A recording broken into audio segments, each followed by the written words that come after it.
Noi astăzi o să gătim creveți. Nu, o să gătim jumări. Am luat și desert panettone. Nu, ai luat desert. Păi asta e problema. Jumările le-au făcut ăștia de la drag de România. Sunt făcute doar de încălzim. Mi-ați folosit toate castroanele. De când am mai mâncat creveți. De când îmi făcea mama în Sălăjan. Mai țineți minte cum mi-ați zis voi să fac frișca? Și mai bine zis cum să nu o fac? N-am timp.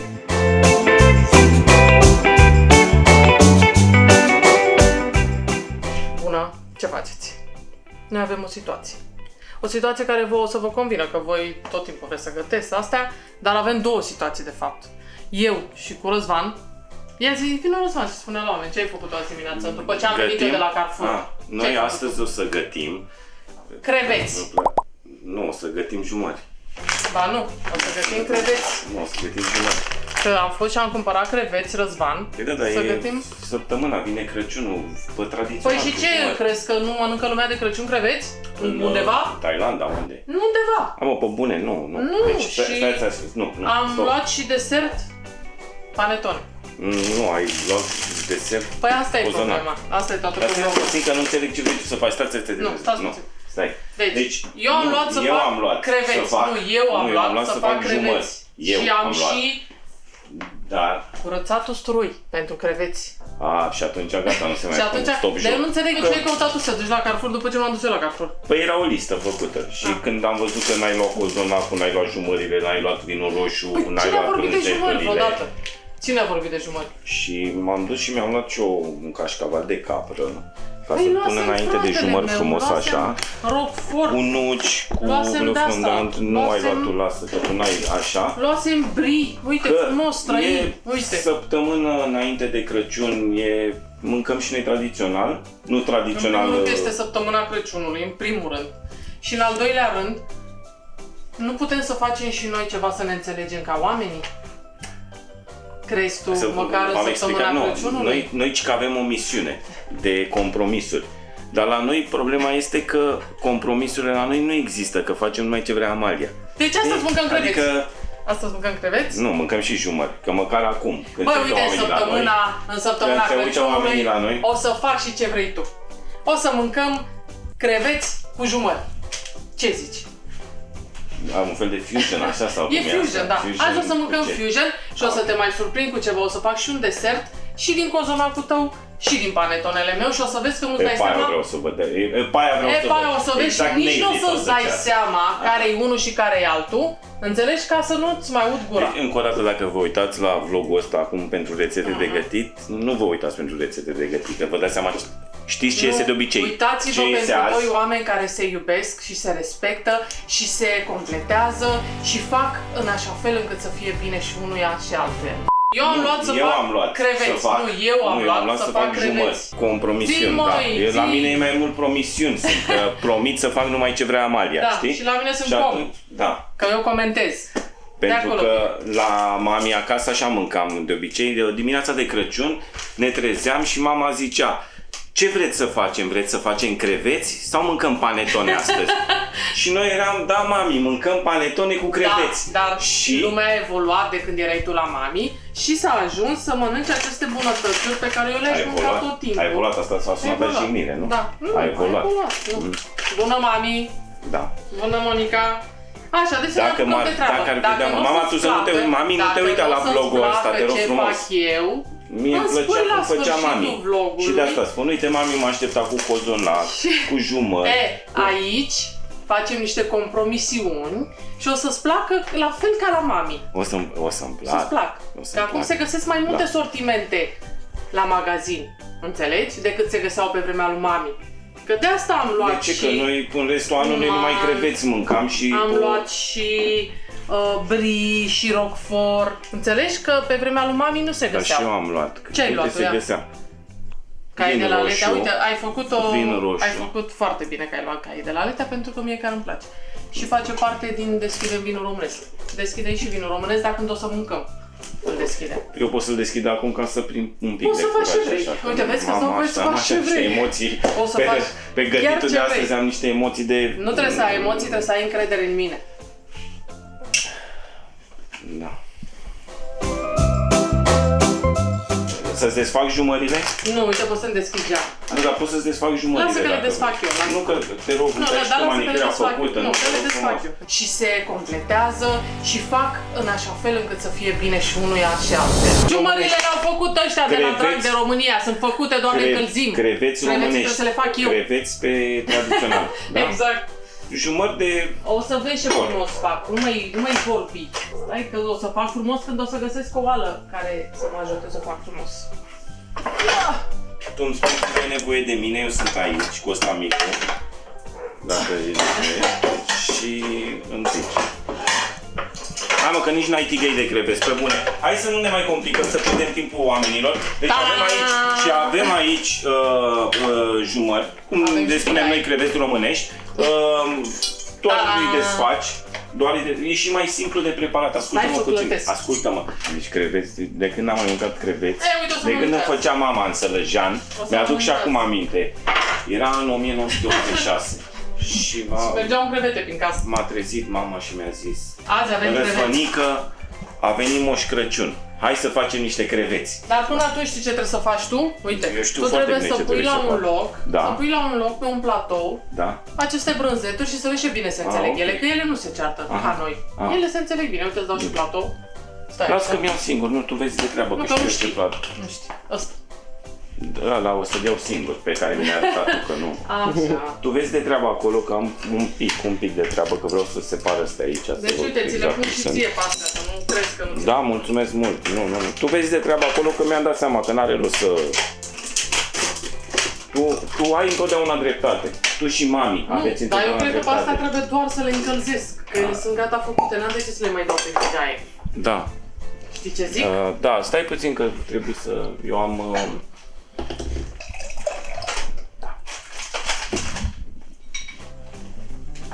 Ce faci, Răzvan? Ești cu cai de la letea? Nu, dar nu știu dacă am vrut să văd cum se îmbină cai de la letea cu Și cum se îmbină? creveții. Deci trebuie să iau un platouaș pe care nu știam, eu nu știam unde e, dar că mi l-a arătat Amalia, că eu nu știam, efectiv nu știam. Și ce fac, ai zis, Costa? Platoașul? Îți faci toate brânzicile Toate? și le pui Păi și le frumos pe combin și cu platoaș. astea? Că am, păi nu uite, am de exemplu cașcaval maturat de capră. Frumos. Păi și merge cu ce ai tu aici? Păi merge, Roquefort? că ele nu se ceartă între ele, asta îți spun, merg și brânzeturile românești, și ale italienești, și ale franțuzești. Bun. Despre asta vorbeam, Răzvan. Da. Și pun și nuci? O să pui și nuci, da. Și ce mai pun? Zi-mi tu că nu... Dar vreau ceva exotic, așa, ceva ce nu mai tu știi. O să-mi desfaci plita asta, uite, dacă ești drăguț, că s-a blocat. Vezi, nimic nu pot să fac fără tine.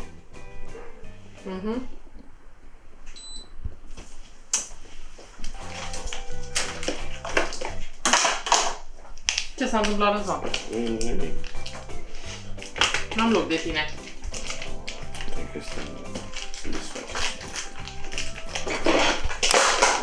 Eu mă și pricep. Și aici punem puțin usturoi. Da, întreg așa. Sare punem pe creveți. Ulei de măsline. Am citit tot felul de opinii, că uleiul de măsline nu se încălzește în tigaie. După aia am citit că se încălzește în tigaie și că nu e periculos. Și eu am decis să fac ce îmi convine mie, adică să-l încălzesc în tigaie. Vezi, Răzvan, că ai putut? Așa? Ai putut foarte frumos. Trebuia să le și tai? Sau? S-a certat cineva din platoul ăsta? Trebuia să le și tai? Ai fi putut să tai niște... Ai dreptate. Dar s-a certat cineva cu cineva? Nu. S-au înțeles. Deci acum ce facem? Păi acum așteptăm să terminăm și felul 2, că ăla e felul 1. Ce facem? Așteptăm? Așteptăm să terminăm și felul acesta. Că nu e gata. Da, eu zic să așteptăm. Dar mănânci tu cumva? Sau mi se pare mie? Mi se pare mie sau tu mănânci? Și bei? Aia, să nu te deranjezi, zic eu. Am obosit după atâta... Cât scurg eu creveții După ăsta, atâta să nu te compromisiune, deranjezi. am obosit. Mă relaxez un pic. Și... ce e acolo? Gheață. Ok. Dar nu știu ce am mai putea să punem ceva să iasă exotic peste jumările alea. Ce ai prefera? Creveți? Aș Nu, prefera. Mi se pare așa că am putea să ducem mai în extrem. De ce să ne oprim la creveți? Niște ceapă. O să pui. Ceapă, da. Da. Nu, ceva, nu știu, un mango, un kiwi, ce vrei să faci? Nu, este Da. ok. Trebuie să nu te pun să desfaci creveți ăștia. Nu, Să-i să nu mă pun și să decortezi. curesc ceapa aia, să nu mă pui pe mine. Deci merge vinul ăsta atât de bine cu creveții. Păi tu mănânci brânză, Răzvan. Păi da, dar mă gândesc la creveți. Trebuie să mănânci și mai divers. Nu poți să mănânci tot timpul numai ce ai învățat la mama acasă. Îmi zice cine? Eu. Da. Dar tu alea le-ai băgat acolo și nu i-ai dat drumul la Păi nu cuptor. le-am dat drumul, că durează mai mult creveții decât Și tu jumătate. îmi faci creveții, deci după ce că nu mi prepar cum trebuie, mi faci bagi la cuptorul cu microunde Păi și sunt se fac, gata nu? făcuți, ce să le mai fac? Păi nu știu, încălzește-mi și mie la cuptor, la ceva, să am și eu mirosul ăla de jumări măcar, că dacă altceva... Se poate, dă drumul la Jumătate. cuptor sus deasupra. Tu ai vrut. Nu știu cum e cuptorul ăsta. Bă, pe mine mă puneți la grătat și la cocktailuri. Restul ați văzut că nu iese treabă. 50? 70, 80. Așa, și astea chiar Ăla nu le la înțeleg al ce doilea. sunt astea. La ăsta adică? Da, adică Care e un are- avion ăla sau ce? Nu e avion, e ventilator. Ce ventilator, mă? Că ăsta e ventilator, ăsta e avion. Care mai e avion? Ia? Uite ăsta, e modul avion, cred că, ca la A, telefon. ăla nu, pe dar nu da la avioane, da la ventilator. Păi deci pe al... Ok. Și vezi, Nu scrie și trebuie, porc, da. adică să se știe că sunt Înțeleg jumări eu. de porc. La combinația asta de creveți cu jumări, Da. pentru mine asta e cel mai important. Se bea cu vin roșu, cu roze sau cu spumant. Păi tu bei vin, cum îi zice, Roșu. roșu și eu beau spumant. Na, ce zici de asta? Păi și nu-i păcat de rozeu ăsta, să nu-l gustăm și pe ăsta? A, ba da, merge și roze la creveți. Bun. Atunci o să-mi termin paharul ăsta de roșu. Și încă un pahar și după aia trecem la roze. Ok. Mă scuzi. Și ăla le folosești cu tot cu sâmburi sau îmi scoți și mie sâmburii? Că m-am scotea sâmburii la măsline. A, lângă humburi. M-am scotea sâmburii. Și la avocado scotea sâmburii? Nu mă, că pe aia e bun la digestie aia, de avocado. Stai, acum să curăț măslina. Ce să Așa. fac? Să știi că o să-i spun lui mami că mi-ai scos și tu sâmburii și că ești din aia, că corespunzi. Cașcaval de capră. Bun. Dar nu e... Ia. E maturat, nu? E maturat, da. E foarte bună. Ia dă și mie să gust. Nu vrei mai bine parmezan? Că merge mai bine cu creveți. Ia. Ia vezi. Are cum ceva pinel. Da, e foarte bun. Aha, lasă. Un piper, deci are piper și mai are ceva, nu știu ce. Hai că până terminăm de gătit, noi terminăm... Am mâncat. Poftim jos și tu. Mersi. Ți-a trebuit să Nu-i ție bun? să curăți măslinele astea. Mă, eu spun cum am fost obișnuit acasă la mami acum. Dacă vrei să faci lucrurile altfel, Asta zic. treaba ta. De aștept să-i povestesc cu mama la masa de Crăciun cum... Dar alea se încălzesc sau faci mișto de mine? Că eu am impresia că nu se întâmplă nimic. Te încălzesc. E foarte bun Da. torul Dar acesta. ești sigură că... Că ce? Că nu de ambalajul, că alea, că jumările doar se... Da, mai sunt făcute. Stai puțin, jumări de porc. Nu mă mai controla. Jumări de porc produs prăjit. Asta înseamnă că sunt făcute, nu? Da. Păi uite, au și ăstea usturoi. Păi, vezi? Vezi? Hai, vezi că avem Acolo aceeași ne- părere. Amândoi. Bun. Se pun creveții.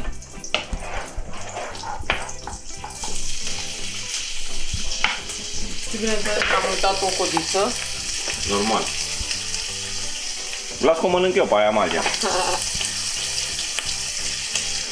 Așa. Se pun măslinele. Am puține măsline la cum trebuie. N-am putut mai multe. Cerealele să curesc mai multe Da. măsline, este? Da. Se pune puțin de ăsta. De care? Uite așa. Jumările când? Și sunt gata. Și te pune cu Păi și la alea nu le faci nimic? Adică doar pur și simplu le-ai luat, le-ai încălzit și sunt gata, bune? Păi nu le-am încălzit, le prăjesc, că ele nu erau prăjite. Crevețele nu erau prăjite. Numai jumările. Jumările, da, mai păi, dai o pur și ceapă. simplu, adică mă duc, le cumpăr și le așa, nu? Pur și simplu, Păi da. gata, în fiecare Păi dimineață da, știu ce am de făcut. mi-a jumări 100 de ani. Vizită la Carrefour, cafeaua și jumările. Uite, parcă așa, acum începe să mirosul ăla de jumări, un pic așa, carne de... Dar mai E de stricat creveți. cu usturoiul tău de la creveți. Stai așa, rușule este opre. Mersi mult. O să mă ajung să miros aici, în cuptură, așa. Poți să oprești și tu alea un pic să miroasă a creveți? Jumări, nu mai, gata. Vezi, ți-am zis eu. Până aici mi-a fost. Te-ai cucerit creveții. Eu mai mănânc o blânzică. Mai vrea cineva blânzică? Nu.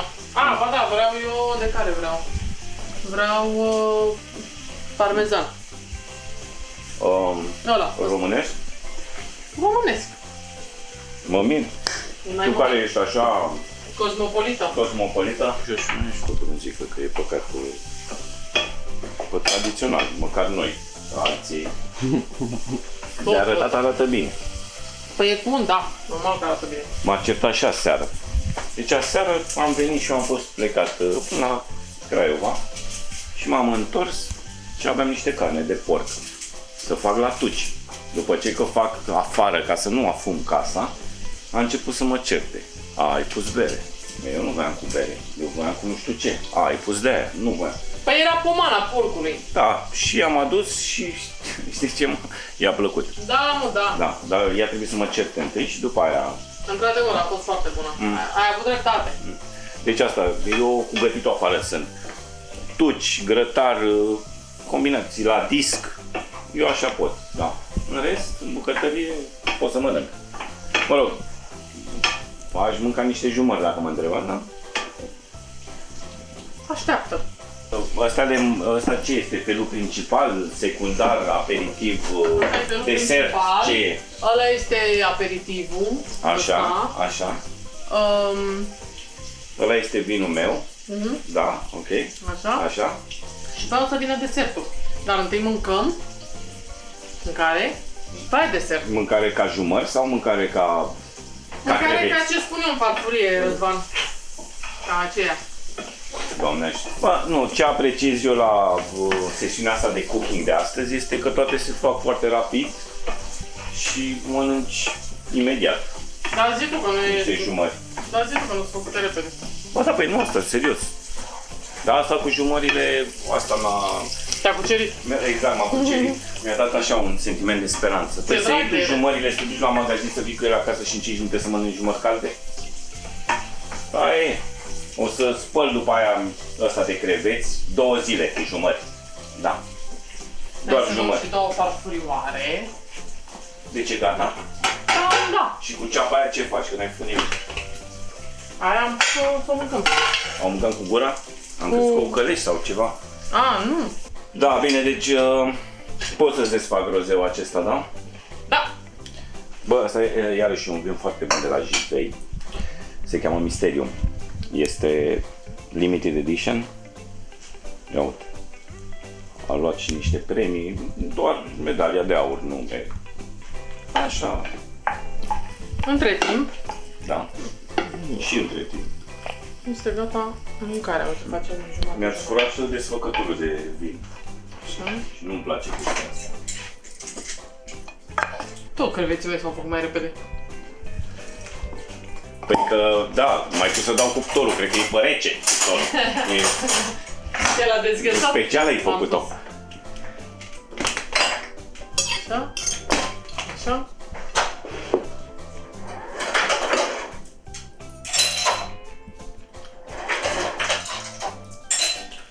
Îi pun și vinul cu gheață. Mai multă. Mai multă gheață. Pot să spun cu mânuța?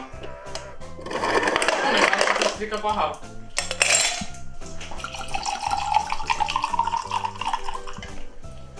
Mulțumesc, Răzvan. Cu plăcere. Așteptăm și creveții sau? Creveții românești. Creveții românești, da. Hai noroc. Da. dar nu pot să mănânc fără Foarte bun. creveți românești. Dar nu e gata? Eu zic că e gata. Ia, dar lasă-mă că iau eu, că... Să nu mă la mânuțele astea, că cu mânuțele astea ți-am turnat vino și să nu Exact. cumva să... Uite, Răzvan. Îți place compromisiunea pe care am făcut-o noi? Da. Ne dăm cu creveți românești. Așa. Ia uite. Uite ce frumos. Așa. Mă, mi-era o poftă. Una ție. Una mie. Stai să dau și pâine. Au, pardon. Poți să mănânc cu mâna, nu? Poți să mănânci cu mâna. Poți să mănânci și cu pâine dacă vrei. Nu vreau. Cum să nu mănânci cu pâine? Cred aia. Vezi, mai trebuie. Aia e pâine de aia bună, da. Sunt de acord cu tine. Așa. Ia. De-aia zic să mănânc cu mâna, uite, da. Se rupe bucata de pâine, Se dă și sare. se bagă crevetele românesc, a.k.a. jumări. Uite și săricică. Mhm. Aici. Cine zice, mă, că noi nu ne înțelegem? Că noi ne înțelegem foarte bine. Se ia acum, ceapă.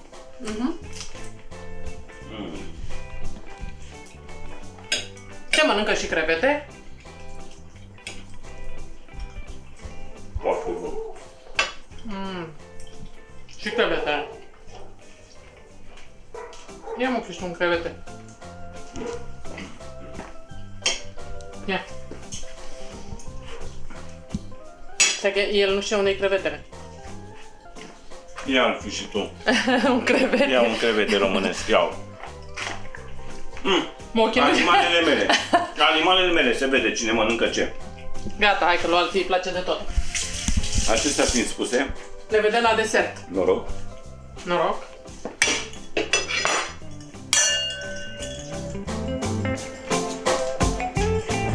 Mai țineți minte cum mi-ați zis voi să fac frișca? Și mai bine zis cum să nu o fac? N-am timp să o fac cum ați zis voi. Să o fac cum o făceam eu mereu. Nu știu dacă aveți ceva.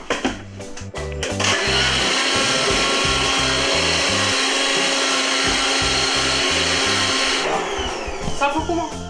Cum am zis? Ia, dar chiar s-a făcut. Păi de chiar s-a ziceți, făcut. mă, să nu fac așa, că uite că se face. Păi vedeți, Păi, mă bag și la frigider până când avem nevoie de ea. avem niște animale aici care să... Păi, dar ce faci cu panetonele? Păi nu ți-am spus că o să-ți fac un desert care combină și cozonacul tău și panetoneul meu și care o să-ți placă și nu o să știi care e ăla, care e ăla? Și cu jumări? Nu mai am terminat cu jumările, potolește-te. Gata. Acum suntem cu... Da, ia miroase să vezi. Da. Vezi? Du-te și tai cozonacul. Poți să mănânci și tu o felie din el, să știi. Că nu-mi trebuie tot. Cu plăcere. Aici scrie lime zest și aici scrie lime juice. Lime zestul este aia de pe coaja de la lime. Bravo. Uite panetoneul. Tradițional. Zici că ești Ei Rocky. Știi? Da? Babușca. Așa. Știi? Ei Rocky? Sunt pe tradițional eu și atunci... Mulțumesc că ai gustat Am și tăiat tu. bine? Ai tăiat foarte bine. Bucățica asta lipsea, nu știu de Am unde, înțeles. cine a luat. E de la ei. Da. Așa. Și ăsta e și mai bun, că ăsta este mai uscat așa un pic, așa. Și cu lime-ul ăsta ce fac acum, că n-am înțeles. Să îl razi, că îmi trebuie și coajă și îmi trebuie și suc. Avem cântarul meu, fără de care nu pot să fac nimic în bucătărie, că nu am ajuns un bucătar atât de renumit încât să n-aibă nevoie de cântar.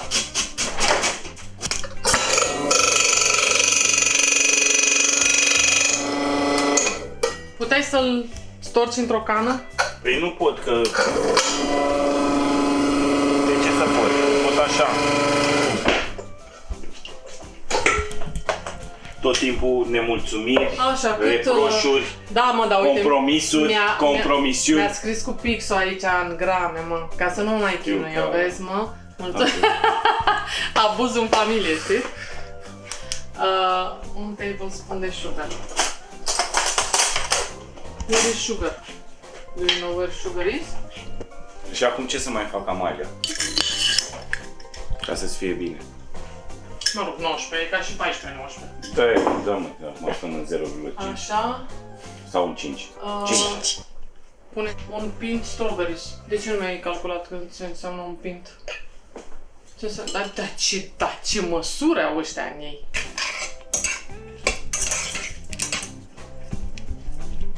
Și ce trebuie să faci? Trebuie să se facă un pic fiarbă așa. For 10 minutes? Da, pe trebuie să se facă un fel de gem așa. Uite, te las pe tine, îți încredințez această sarcină. Nu trebuie, e ok. Nu? La asta mă pricep cel mai bine. Știi că 10 minute să le las, deci lasă fiarbă și să stea. Da, dar să nu se... occasionally. Da, să Aia nu se... zis ocazional. O mai des decât au zis ei. Mi-ar face bine să mai avem zahăr. Dar nu mă duc eu la Carrefour, nu-i problema. Și doar să zici că Avem! nu știu bine miroase.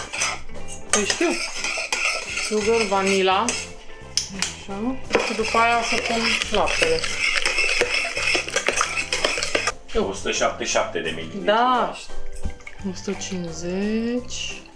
Da. Am gătit și azi. Miroase mâna căpșuni. Îmi trebuie migdale. Zahăr. Câte migdale? Trebuie să le bagi în asta și să faci făină mai multe. Făină? Da, da. Sau bucățele? Nu, făină.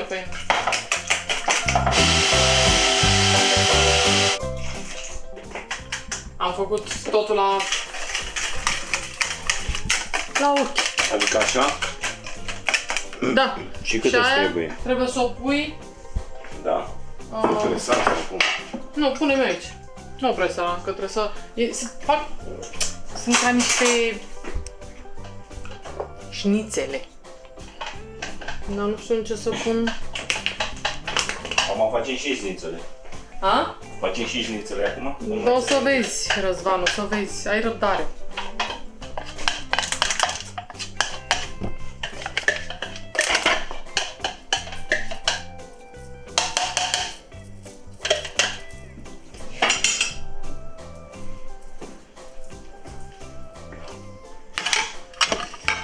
Așa.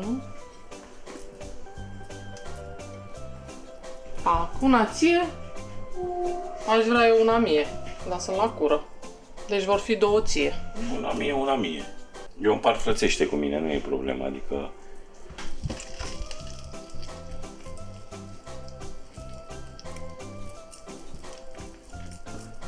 Așa. Se spală pe mâini oamenii. Uite, mai aveam și brie. Și n-am mâncat brie. Păi dacă nu l-ai pus, că tu ai fost Da, tu mi-ai zis ce să tai. însărcinat. L-ai ascuns. Asta mănânc lisa, ce să fac și eu. Și tu să pregătești două farfurii, Răzvan. Da? Așa fac. Acum le pregătesc.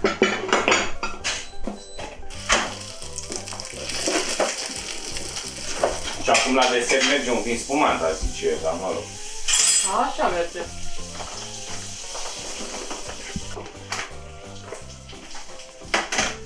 Sunt gata! Așa. Scoate frișca.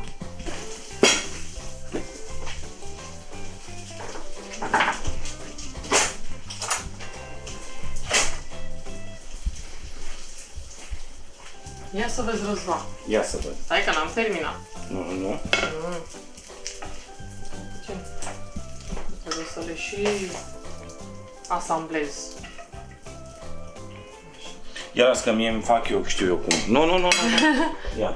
A, faci sandwich? Păi da, Nu așa, că asta e prăjitură, nu-i sandwich. te rog frumos. Nu. Mănânc cum vreau eu. Tu mănâncă-ți cum vrei tu și eu mănânc cum vreau eu. Eu nu mănânc că sunt la fii cură, dar mănânci tu. Ia. Și acum Și cânta, mănâncă ia Josh. uite. Ia uite.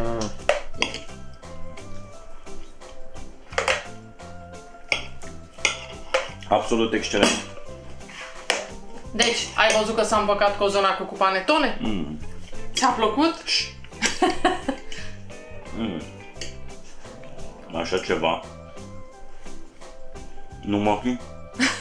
Tu ce zici? Da.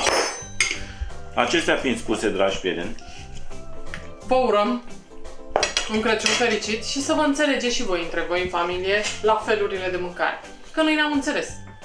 da,